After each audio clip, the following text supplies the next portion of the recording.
Welcome to the Transcend XPLOR. Today we're going to talk about cleaning of the metal.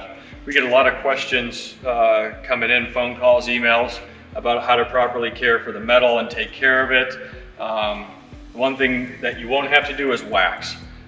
With it being a tough coat metal, the wax will get kind of caught up in there and it'll be hard to get out of the little crevices and cracks. So we recommend a mild detergent like Dawn dish soap or like a wash and wax type of soap. And you would wash it just like you do your car or any of your other toys. Bucket of water, soap, nylon brush, and rinse.